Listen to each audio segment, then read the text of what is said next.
Hello students. Selection अड्डा online platform पे आप सभी का स्वागत है। मेरा नाम सूरज राठौर है और आज हम अपने सब्जेक्ट फ्लूइड मैकेनिक्स का लेक्चर नंबर 6 कवर करेंगे। इससे पहले हमने लेक्चर नंबर 5 कवर किया था जिसमें हमने बात की थी विस्कोसिटी के बारे में, श्यानता के बारे में। ठीक है, उसमें हमने ये देखा था कि विस्कोसिटी होती क्या है, उसका बेसिक टर्म समझा था, कैसे ये बना, कैसे हमने ये देखा कि विस्कोसिटी कैसे मतलब सिंपल से बॉर्न हुई। ठीक है, नेक्स्ट उसके बाद हमने बात की थी कि विस्कोसिटी मैथमेटिकली कैसे फाइंड आउट हुई थी।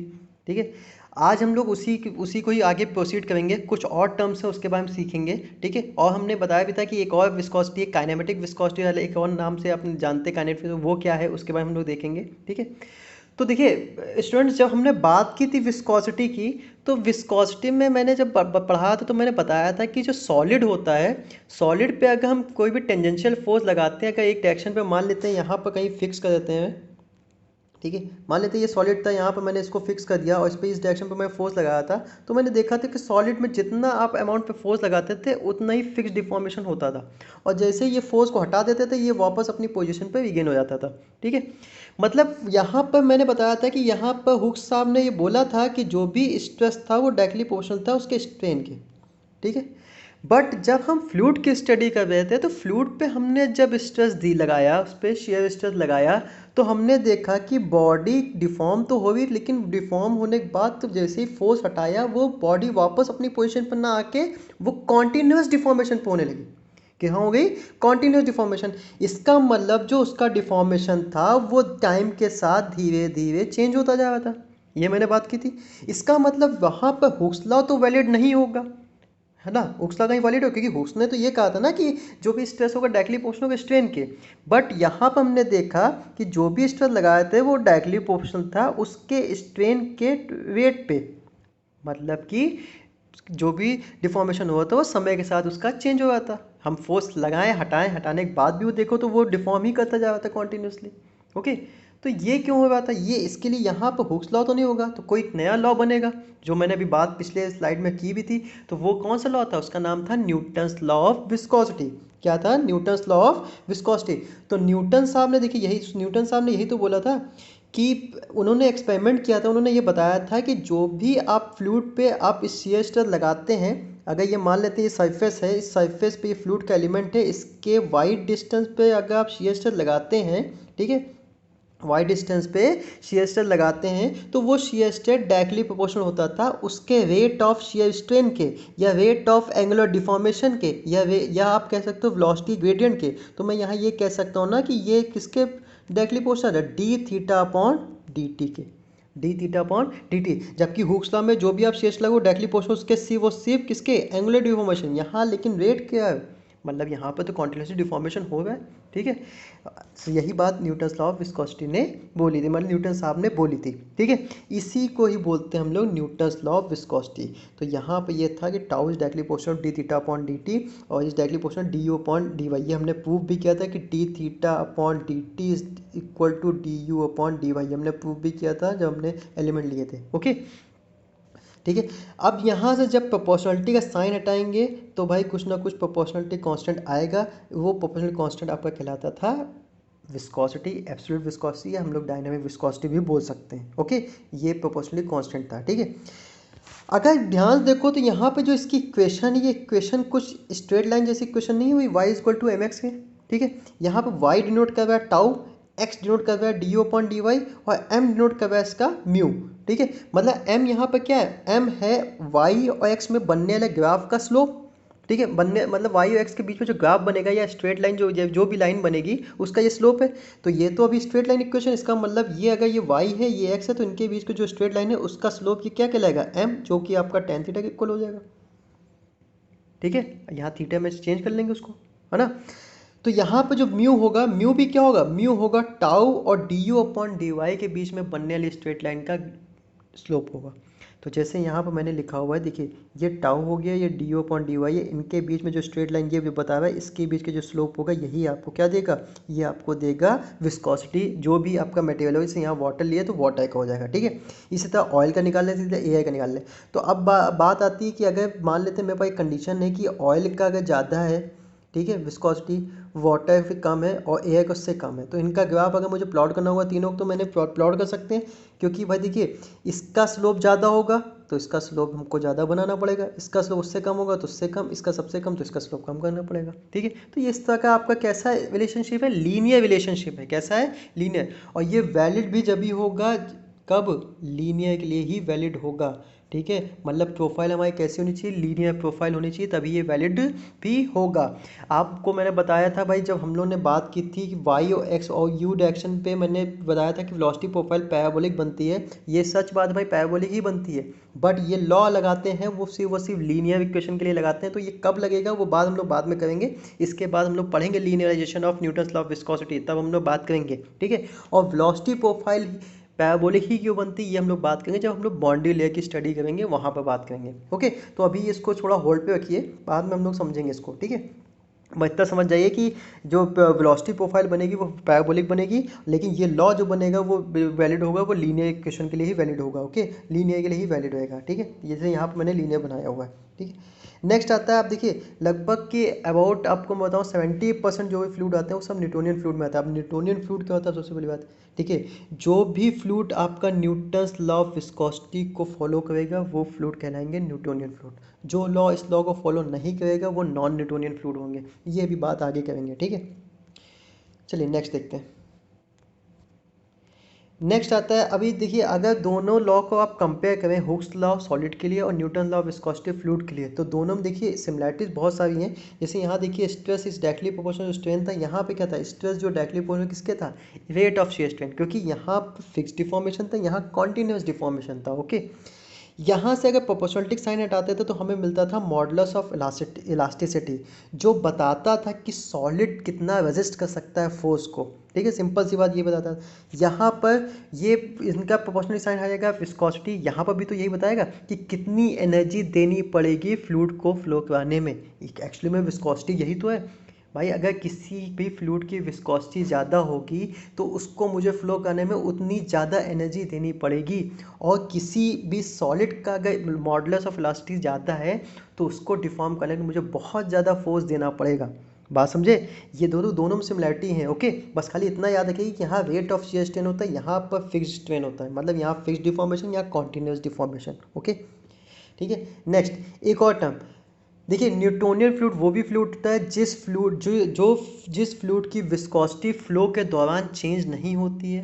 ठीक है, मतलब जब फ्लूइड कोई फ्लो कर रहा है, मान लो ए पॉइंट से बी पॉइंट पे पहुंचा और इसकी विस्कोसिटी चेंज नहीं हुई, विस्कोसिटी इसकी कांस्टेंट रही, तो हम इसको ये कह सकते हैं ये फ्लूइड हमारा कैसा होता है, न्यूटोनियन फ्लूइड। क्यों, क्योंकि देखिए हमने पता था tau equal to mu D you upon D Y था भाई, ये तो कांस्टेंट ही रहेगा ना, ये प्रोपोर्शनलिटी कांस्टेंट, ये चेंज थोड़ी ना हो सकता है। ठीक है, तो ये अगर चेंज नहीं होगा तो वो फ्लूइड हमारा कैसा होगा, न्यूटोनियन फ्लूइड। और ये जनरली आपका वाटर, एयर और पेट्रोल में देखने को मिल सकता है। ओके, कैरोसिन भी होता है, एक और एग्जांपल है। ठीक है, समझ में। नेक्स्ट देखते हैं। अब देखिए बात आती है कि जैसे फॉर एग्जांपल हमारे पास दो फ्लूइड हैं। ठीक है, अब इन फ्लूइड में बताना है कि कौन सा फ्लूइड विस्कस जाता है, कौन सा फ्लूइड विस्कस जाता है। तो देखिए मैं बताता हूँ, जैसे मान लिया एक फ्लूइड ए ले लिया, एक फ्लूइड बी ले लिया, सेम पाइप है, सब कुछ है, उस पर सेम फोर्स लग रहा है, एफ सब कुछ। ठीक है, यहाँ से मैंने मॉलिक्यूल ये मान लेते हैं ए मॉलिक्यूल है और यहाँ वाला मॉलिक्यूल बी मॉलिक्यूल है। ठीक है, ए पर जब मैंने फोर्स लगाया तो ये ए मॉलिक्यूल पहुँचा ए डैश पे। ठीक है, मान लेते हैं टाइम टी सेकेंड में, टाइम टी सेकेंड में। बी पे भी बी दूसरे फ्लूइड पे जब मैंने उतना ही सेम फोर्स लगाया तो ये यहाँ पहुँचा बी डैश पे। ठीक है, और यहाँ पर भी टाइम मैंने दिया टी सेकेंड। ठीक है, अब समझ गए भाई, टी सेकेंड। जब मैंने यहाँ पर टाइम को सेम रख के मैंने देखा, फोर्स को सेम रख के देखा, मैंने दोनों का एंगुलर डिफॉर्मेशन देखा कितना हुआ फ्लूइड। तो यहाँ से डिफॉर्मेशन निकाला थीटा ए, यहाँ से डिफॉर्मेशन निकाला थीटा बी। जब मैंने मेज़र किया तो मुझे पता चला कि थीटा बी जो है वो ज़्यादा है, मतलब मान लो यहाँ पर 20 डिग्री एंगल होगा, यहाँ 30 डिग्री एंगल हुआ होगा। ठीक है, यहाँ से इस आपका ओ पॉइंट से, समझिए ओ पॉइंट से। अब टाइम के स्पेड में अगर देखें तो D theta A upon D T is less than D theta B upon D T, मतलब कि डिफॉर्मेशन किसका ज़्यादा है, बी वाले फ्लूइड का डिफॉर्मेशन आपका क्या है, ज़्यादा हो गया। ठीक, अब हमने देखो पढ़ा था अभी Newton law of viscosity, tau is equal to होता है mu D you upon D Y.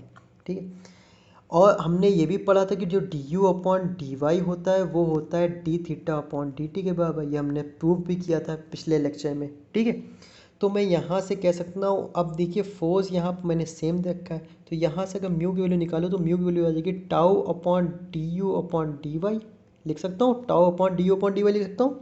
Next अगर मैं इसको ये सब लिख दूँ तो mu equal to tau upon D theta upon D T भी लिख सकता हूँ, ठीक है, लिख सकता हूँ D theta upon D T, ठीक है। और टाउ हमारा सेम है दोनों पे, तो यहाँ से मैं एक से कह सकता हूँ कि जो आपका म्यू है वो इन्वर्सली प्रोपोर्शनल है D theta upon D T के, होएगा भाई। अब देखिए किसका D theta upon D T ज़्यादा होगा, जिसका D theta upon D T ज़्यादा होगा उसकी विस्कोसिटी कम होगा, वो फ्लूइड कम विस्कस होगा, उसमें रेजिस्टेंस बहुत कम होगा, ठीक है। क्या होगा उसमें रेजिस्टेंस बहुत ही कम होगा।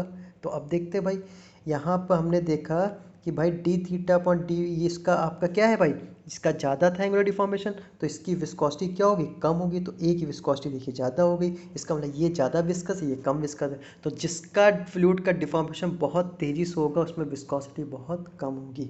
इस हिसाब से भी हम बता सकते हैं कि किस फ्लूइड की विस्कोसिटी ज़्यादा होती है। अब जैसे फॉर एग्जांपल ले लो, वाटर ले लो और हनी ले लो, तो भाई वाटर आपका डिफॉर्म बहुत तेज़ी से करेगा, ठीक है, इस क्योंकि वो लेस विस्कस है, और हनी आपका बहुत धीरे स्लोली करेगा क्योंकि वो बहुत ज़्यादा विस्कस, उसमें रेजिस्टेंस बहुत ज़्यादा है, उसके मॉलिक्यूल्स में कोर्सिव फोर्स बहुत ज़्यादा है, ठीक है, इसी वजह से वो क्या है, कम विस्कस, बहुत ज़्यादा विस्कस है, ठीक है। समझ में आया भाई, ओके। नेक्स्ट है हमारा काइनेमेटिक विस्कोसिटी। देखिए इसको हिंदी में बोलते हैं शुद्ध गतिकी क्षयणता, ठीक है, इसको न्यू से डिनोट करते हैं, न्यू एक ग्रीक लेटर है, ठीक है, न्यू से डिनोट करते हैं। और इसको एक नाम से और जानते हैं, मोमेंटम डिफ्यूजिविटी के नाम से भी जानते हैं, कभी कभी इस नाम से भी कभी पूछ सकता है, ठीक है। देखिए आपने एक अगर मैकेनिकल वालों की बात करो तो मैकेनिकल स्टूडेंट एक सब्जेक्ट पढ़ते हैं हीट ट्रांसफर, उसमें एक टर्म आता है थर्मल डिफ्यूजिविटी, ठीक है, थर्मल डिफ्यूजिविटी। देखिए दोनों एक दूसरे कोरिलेटेड हैं, बस ये सब्जेक्ट का फर्क है। सब्जेक्ट में यहाँ पर जब हम फ्लूइड मैकेनिक्स पढ़ेंगे तो टर्म हम काइनेमेटिक विस्कोसिटी के बारे में बात करेंगे, और जब हम हीट ट्रांसफर की बात करेंगे या थर्मोडायनेमिक्स में आएंगे तो हम लोग बात करेंगे वहाँ पर थर्मल डिफ्यूजिविटी की। देखिए वहाँ पर वो बताता था कि आपका जो हीट ट्रांसफर है कितना तेज़ी से रिस्पॉन्ड कर रहा है, सिंपल सी बात है, ठीक है, किसी भी मैटर में।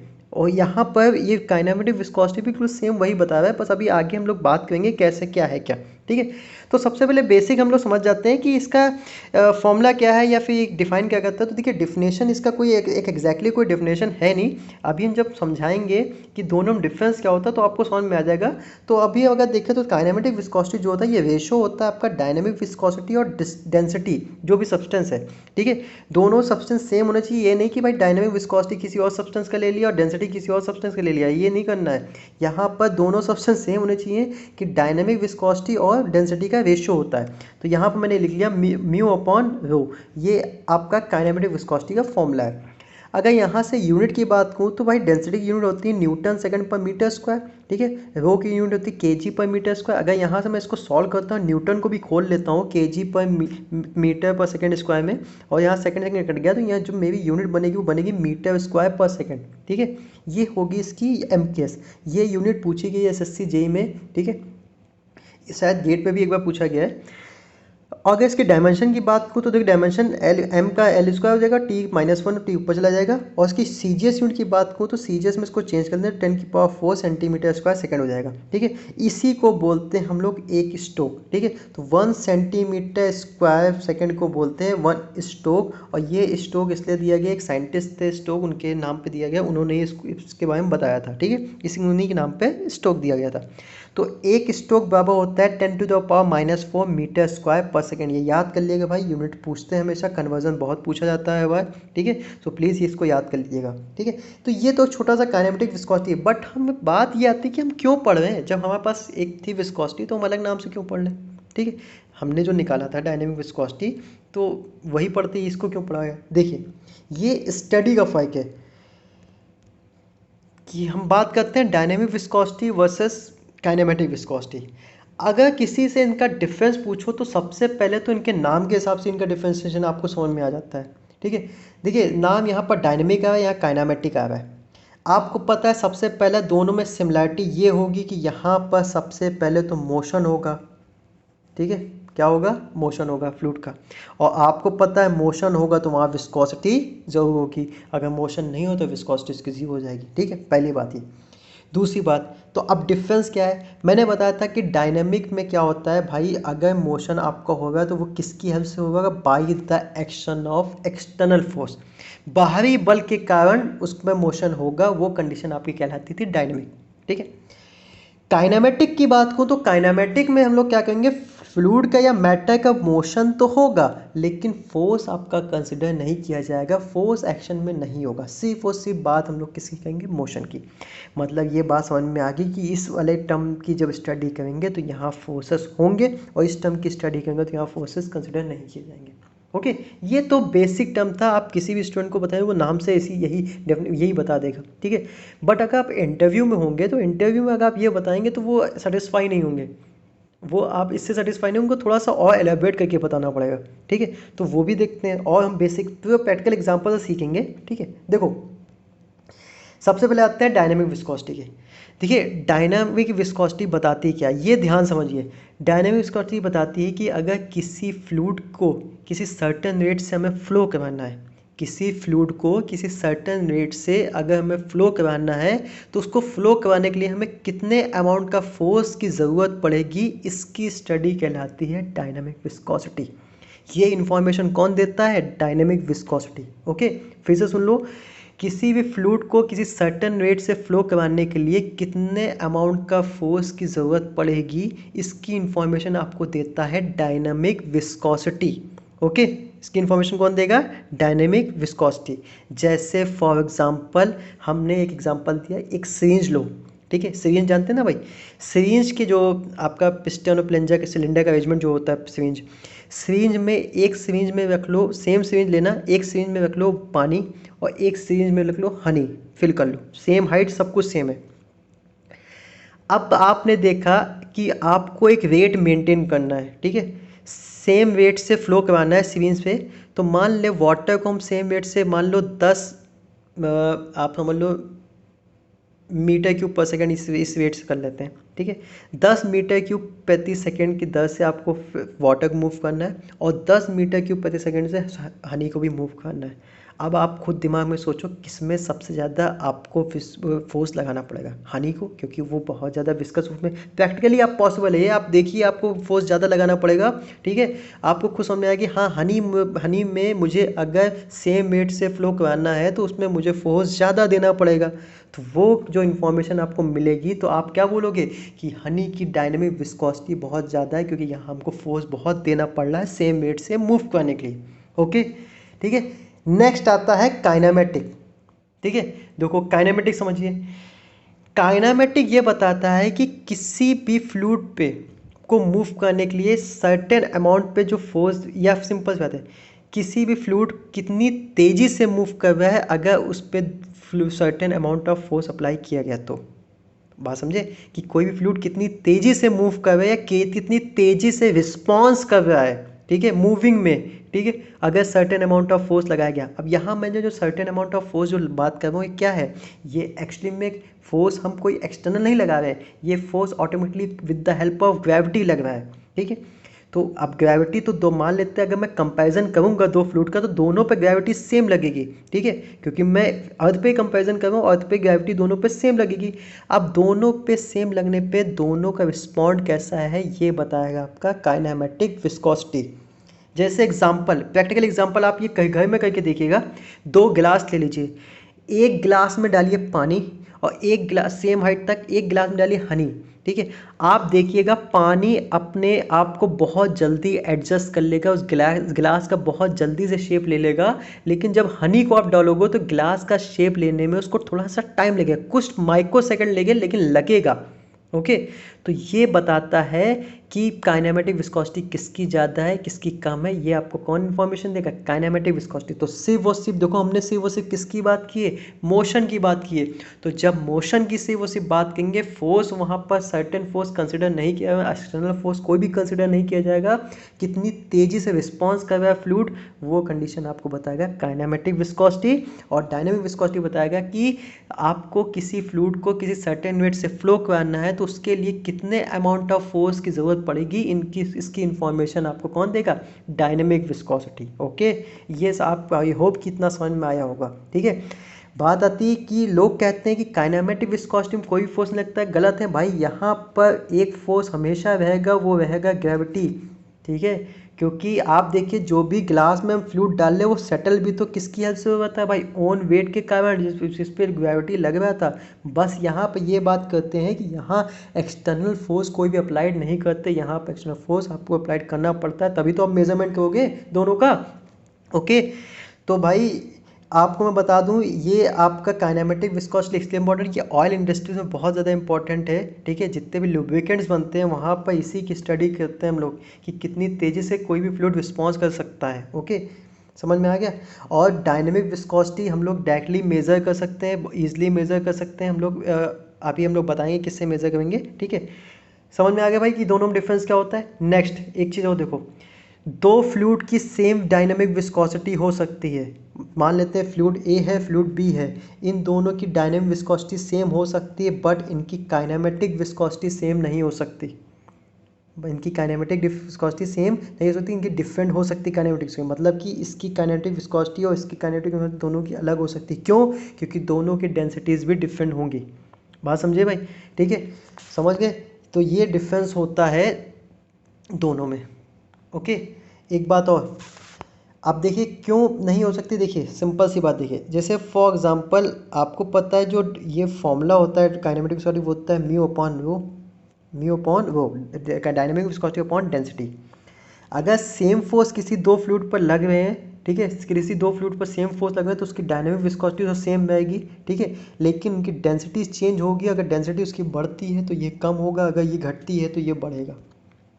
ठीक है, इस हिसाब से भी आप बता सकते। दैट्स वाई मैंने ये बोला कि दो फ्लूइड की सेम डायनेमिक विस्कोसिटी हो सकती है, तो इसका मतलब ये नहीं कि उनकी काइनेमेटिक विस्कोसिटी भी सेम होगी, क्योंकि वहाँ टर्म आपका डेंसिटी भी रोल प्ले करेगा। ओके, सो आई होप इतना समझ में आया होगा। ठीक है, नेक्स्ट एक बात और है, डेंसिटी आपकी लिक्विड और गैस के हिसाब से हम लोग अलग अलग हिसाब से निकालेंगे। ठीक है, पहले हम लोग थोड़ा सा आगे और देख लेते हैं एक बार और, फिर आगे देखते हैं।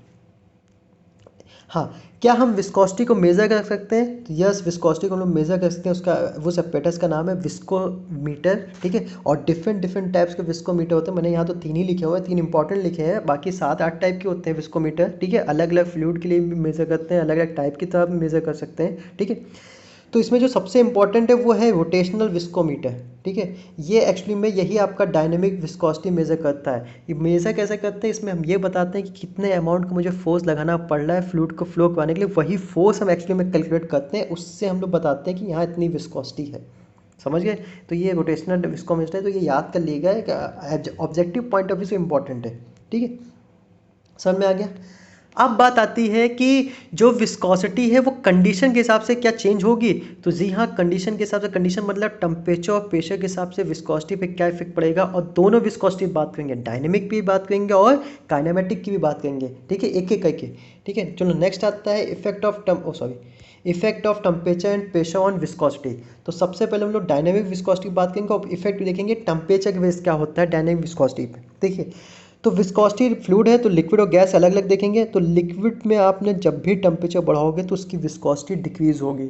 लिक्विड में जब भी आप टेम्परेचर बढ़ाओगे उसकी विस्कोसिटी डिक्रीज होगी। क्यों? इसका रीज़न है, देखिए मैंने जब विस्कोसिटी बताया था तो मैंने बताया था जो इसका मेन रीज़न विस्कोसिटी का होता है, तो पहला होता है कोहेसिव फोर्स के कारण और दूसरा होता है मोमेंटम मॉलिक्यूलर ट्रांसफ़र। ठीक है, और मैंने ये भी बताया था कि जब लिक्विड में क्या होता है, मोमेंटम मॉलिक्यूलर ट्रांसफ़र बहुत ही ज़्यादा कम होता है, लगभग ज़ीरो के बराबर होता है। क्यों? क्योंकि उसके मॉलिक्यूल्स क्या होते हैं, उसकी वेलोसिटी बहुत कम होती है, इसलिए उसमें मोमेंटम नहीं होता है, लेकिन उस पर कोहेसिव फोर्स बहुत ज़्यादा इफेक्ट डालता है। ठीक है, तो यहाँ पर भी जो टेम्परेचर बढ़ाने से जो उसकी विस्कोसिटी जो डिक्रीज़ होगी वो कोहेसिव फोर्स के कारण ही होगी। क्यों?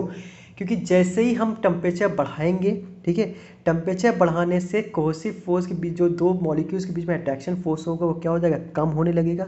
जब कम होने लगेगा तो उसमें रेजिस्टेंस बहुत ही कम होने लगेगा, जिसके कारण उसमें वेलोसिटी क्या हो जाएंगी, विस्कोसिटी क्या हो जाएगी, कम होने लगेगी। ठीक है, टेम्परेचर बढ़ाने से देखो मैंने यहाँ लिखा है बॉन्ड ब्रेक होने लगते हैं। बॉन्ड ब्रेक होने लगेगा तो कोहेसिव फोर्स ऑब्वियसली बात उसमें कम होने लगेगा, जिसके कारण उसकी विस्कोसिटी भी क्या हो जाएगी, कम हो जाएगी। ठीक है, अच्छा एक बात और ही पूछते हैं कि ये कौन से डिस्ट्रीब्यूशन, टेम्परेचर डिस्ट्रीब्यूशन क्या होता है। तो इसका टेम्परेचर डिस्ट्रीब्यूशन एक्सपोनेंशियल होता है। ठीक है, एक्सपोनेंशियल यहाँ पे एक साइंटिस्ट थे एडवर्ड इक्वेशन 1930 में उन्होंने दिया था, ठीक है। ये एक्सपोनेंशियल ए और बी इसके दो कांस्टेंट है।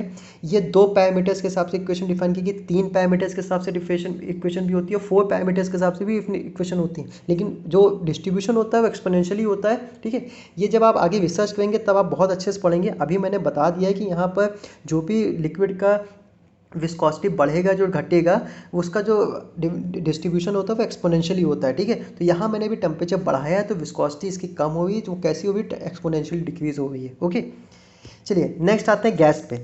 गैस पे क्या होता है, गैस पे जब हम टेम्परेचर बढ़ाएंगे तो इसकी विस्कोसिटी बढ़ती है। ठीक है, अब देखिए कैसे क्यों होगा। आपको पता है यहाँ पर गैसेस में जब भी हम टेम्परेचर बढ़ाएंगे तो गैसेस के मॉलिक्यूल्स बहुत ज़्यादा हाईली एनर्जाइज्ड हो जाएंगे, और जब हाईली एनर्जाइज्ड हो जाएंगे तो वो उनका मोशन जो होगा बहुत तेज़ी से होगा। वो मोशन कैसा होता है, रैंडम मोशन, या जिसको हम लोग बोल सकते हैं ब्राउनियन मोशन बोलते हैं। रॉबर्ट ब्राउन ने इसकी स्टडी करके बताया था। ठीक है, तो ब्राउनियन मोशन होने लगेगा। ठीक है, ब्राउनियन मोशन के जो मॉलिक्यूल्स होंगे काफ़ी पास पास आने लगेंगे, बार बार टकराएंगे, और उनके टकराने की वजह से जो फ्रिक्शन जनरेट होगा वो फ्रिक्शन जब आपका क्या होगा, वो कारण बनेगा रेजिस्टेंस का, वही बढ़ जाएगा, उसकी वेलोसिटी, गैसेस की वेलोसिटी बढ़ जाएगी। ठीक है, अब ये टेम्परेचर बढ़ाने से देखिए क्या है, मैंने बताया था रूट मीन स्क्वायर की वजह से आपका टेम्परेचर बढ़ाएंगे तो उसकी वेलोसिटी बढ़ जाएगी, किसकी, मॉलिक्यूल्स की। और मॉलिक्यूल्स की जैसे ही वेलोसिटी बढ़ेगी तो ऑब्स्ट्रक्शन बहुत ज़्यादा आ जाएंगे, और जैसे ऑब्स्ट्रक्शन बढ़ा, ऑब्स्ट्रक्शन मतलब क्या, बीच में रुकावटें आ जाएंगी, और रुकावटें मतलब तो उसमें उसकी रेजिस्टेंस बहुत ज़्यादा हो जाएगा, और जैसे ही रेजिस्टेंस उन पर होगा तो उसकी विस्कोसिटी क्या हो जाएगी, इंक्रीज हो जाएगी। तो लिक्विड में टेम्परेचर बढ़ाने से विस्कोसिटी घटती है, गैस में टेम्परेचर बढ़ाने से विस्कोसिटी बढ़ती है। ये याद रखिएगा बिल्कुल, ये ऑब्जेक्टिव पॉइंट ऑफ व्यू से बहुत इंपॉर्टेंट है हर एग्जाम के लिए। ठीक है, तो अभी हम लोग बात किसकी की थी, डायनेमिक विस्कोसिटी की। अब बात करते हैं हम लोग काइनेमेटिक की। किसकी बात करेंगे, काइनेमेटिक की। अभी टेम्परेचर की देखें, प्रेशर का भी बाद में देखते हैं। तो देखिए लिक्विड में जब हम टेम्परेचर बढ़ाएंगे तो उसकी काइनेमेटिक विस्कोसिटी जो होगी वो डिक्रीज हो जाएगी। देखिए यहाँ पर बिल्कुल उसी तरह है, वहाँ से रिलेट कर लीजिएगा। क्यों, क्योंकि जैसे टेम्परेचर बढ़ाओगे तो म्यू डिक्रीज होगा, म्यू डिक्रीज होगा तो उस पर क्या हो जाएगा भाई, आपके उसके विस्कोसिटी पे काइनेमेटिक विस्कोसिटी डिक्रीज होने लगेगी। ठीक है, अब आपको पता है लिक्विड में टेम्परेचर और प्रेशर का इतना खास फर्क पड़ता नहीं डेंसिटी पे, इसी वजह से इसकी डेंसिटी को इतना ज़्यादा चेंज हो नहीं हुआ, इसलिए जो भी आपका इसकी काइनेमेटिक विस्कोसिटी चेंज होगा वो किसकी वजह से होगा, उसके डायनेमिक विस्कोसिटी के ही कारण। तो इसलिए डायरेक्टली प्रोपोर्शनल यहाँ से बता देंगे कि जैसे ही यहाँ पर टेम्परेचर बढ़ाएंगे तो उसकी डायनेमिक विस्कोसिटी कम होगी, और साथ साथ उसकी काइनेमेटिक विस्कोसिटी भी कम होती रहेगी। ओके, गैस में क्या होगा, गैस में देखिए टेम्परेचर बढ़ाएंगे तो इसकी काइनेमेटिक विस्कोसिटी बढ़ेगी। क्यों, ये मैंने बताया था, क्योंकि पहली बात तो विस्कोसिटी, डायनेमिक विस्कोसिटी तो बढ़ेगी, साथ में मैंने बताया था भाई गैसेस जो होता है वो टेम्परेचर का फंक्शन होता है। टेम्परेचर जैसे ही आप क्या होगे भाई, बढ़ाओगे तो क्या होगा भाई, डेंसिटी उसकी क्या हो जाएगी, कम होने लगेगी। टेम्परेचर बढ़ाओगे तो डेंसिटी कम होने लगेगी, और डेंसिटी कम होने लगेगी, आपको पता है कि भाई ये कम होगा तो ये बढ़ेगा, और ये तो बढ़ रहा है तो ऑब्वियसली बढ़ेगा। तो यहाँ पर आपकी क्या है, काइनेमेटिक विस्कोसिटी बढ़ गई है। आप चाहो तो इस तरह से भी बता सकते हो, यहाँ से फंक्शन देखिए, यहाँ पर ये फंक्शन जो आपका काइनेमेटिक विस्कोसिटी है डायरेक्टली प्रोपोर्शनल है T⁻³ का, तो यहाँ से टेम्परेचर बढ़ेगा तो ये भी आपका क्या हो जाएगा, बढ़ेगा। बात समझे, तो इससे आप लोग देख लीजिएगा, ये मैं समझा नहीं हो, समझ में आ जाएगा आपको। ठीक है, तो यहाँ से ये पता है कि काइनेमेटिक विस्कोसिटी भी टेम्परेचर बढ़ाने से लिक्विड की घटती है और गैस की बढ़ती है। ओके, ये इतना याद रखो, बार बार डिक्रीज भी नहीं, एक ही याद रखो, इंक्रीज याद रखो, उसका अपोजिट वाइस वर्सा कर लेना। ठीक है, नेक्स्ट अब देखते हैं हम लोग प्रेशर की वजह से क्या चेंज आता है। ठीक है, प्रेशर की वजह से। ठीक है, तो डायनेमिक विस्कोसिटी मैंने बताया था भाई, डायनेमिक लिक्विड में प्रेशर बढ़ाने का, लिक्विड तो वैसे जनरली आपका क्या मैंने माना था, इनकम्प्रेसिबल। तो भाई लिक्विड तो आपका फंक्शन ही भाई, उसकी वजह से कोई चेंज तो होगा नहीं प्रेशर बढ़ाने से, तो भाई उसकी डेंसिटी भी कुछ खास फर्क नहीं पड़ेगा, और उसकी विस्कोसिटी में भी कुछ खास फर्क नहीं पड़ेगा, मतलब कोई फंक्शन है ही नहीं, तो इसीलिए यहाँ पर कोई फर्क नहीं पड़ेगा। लेकिन गैस में क्या होगा, जब आपका जो गैसेस में है वहाँ पर क्या है, वो टेम्परेचर का फंक्शन है, ये भी आपका क्या है भाई, प्रेशर का फंक्शन है नहीं, तो यहाँ पर विस्कोसिटी भी इसके प्रेशर की वजह से कोई भी फर्क नहीं पड़ेगा, डायनेमिक विस्कोसिटी कुछ भी फर्क नहीं पड़ेगा गैसेस में भी और लिक्विड में भी। ठीक है, लेकिन अगर काइनेमेटिक की बात को तो इस पर थोड़ा असर पड़ेगा। देखिए क्यों, क्योंकि लिक्विड में जब प्रेशर बढ़ाएंगे तो देखिए ना तो डायनेमिक विस्कोसिटी फंक्शन है ना डेंसिटी लिक्विड में चेंज होती है, क्योंकि इनकम्प्रेसिबल तो ये भी चेंज नहीं होगा, तो यहाँ पर तो फर्क नहीं पड़ेगा। प्रेशर बढ़ाने घटाने से इसकी काइनेमेटिक विस्कोसिटी कोई फर्क नहीं पड़ेगा, ठीक है। लेकिन गैसेस में जैसे ही प्रेशर बढ़ाओगे, ठीक है, तो प्रेशर बढ़ाने से उसकी डेंसिटी क्या हो जाएगी, बढ़ जाएगी। ये हमने बात की थी डेंसिटी में, और जैसे ही डेंसिटी बढ़ जाएगी तो उसकी काइनेमेटिक डिक्रीज हो जाएगी। तो भाई प्रेशर में सिर्फ और सिर्फ आगे देखो तो सिर्फ और सिर्फ काइनेमेटिक विस्कोसिटी वो भी गैसेस के केस में ही सिर्फ चेंज होगा। जब डेंसिटी हम बढ़ाएंगे तो उसकी काइनेमेटिक विस्कोसिटी डिक्रीज होगा। डेंसिटी बढ़ाना मतलब प्रेशर उसका इंक्रीज करना, ठीक है। सो ये रोल था आपका कंडीशन के हिसाब से, आप इसको पढ़ लीजिएगा by the objective point of view से, बहुत इंपॉर्टेंट है। ओके, तो मैं यहाँ से मुझे एक लाइन मुझे पता लगी कि जो काइनेमेटिक विस्कोसिटी है गैसेस की वो ज़्यादा हो सकती है डायनेमिक विस्कोसिटी से, इक्वल भी हो सकती है डायनेमिक विस्कोसिटी, और कम भी हो सकती है डायनेमिक विस्कोसिटी से। और ये डिपेंड किस पे करेगा, टेम्परेचर और प्रेशर की कंडीशन पे डिपेंड करेगा, ठीक है। कौन, काइनेमेटिक विस्कोसिटी। ओके, नेक्स्ट है आपका, नेक्स्ट जो हम लोग पढ़ेंगे वो पढ़ेंगे लीनियराइजेशन। जो हमने बात की थी कि जो आपका न्यूटन्स लॉ ऑफ विस्कोसिटी है वो लीनियराइजेशन कब तक की रहेगा, ठीक है, क्योंकि मैंने बताया था वेलोसिटी प्रोफाइल आपकी पैराबोलिक है, बट हम लीनियर के हेल्प से हम लोग सारे प्रॉब्लम सॉल्व करें, तो ऐसा क्यों, ठीक है। ये नेक्स्ट सेक्शन में बात करेंगे। और टाइप्स ऑफ फ्लूइड के बारे में बात करेंगे कि न्यूटोनियन फ्लूइड क्या कितने टाइप के होते हैं, या नॉन न्यूटोनियन फ्लूइड कितने टाइप के होते हैं, ठीक है। आइडियल फ्लूइड क्या होता है, रियल फ्लूइड क्या होता है, इन सब के बारे में अगले लेक्चर में कवर करेंगे। Okay, so friends I hope कि ये समझ में आया होगा। आप लोग एक बार वीडियो देखें, दो बार वीडियो देखें, आपको 110% समझ में आएगा। बहुत बेसिक से मैंने बताया, हर एक चीज़ मैंने आपको बताई हुई है, ठीक है। सो प्लीज़ आप लोग बैठ के घर पे बैठ के स्टडी कीजिए इसको, ठीक है। जो चीज़ नहीं समझ में आता प्लीज़ मुझे मैसेज करके मुझे बात कीजिए, सर ये मुझे समझ में नहीं आया, मैं आपको उसका आंसर दे सकता हूँ। Okay, so thank you.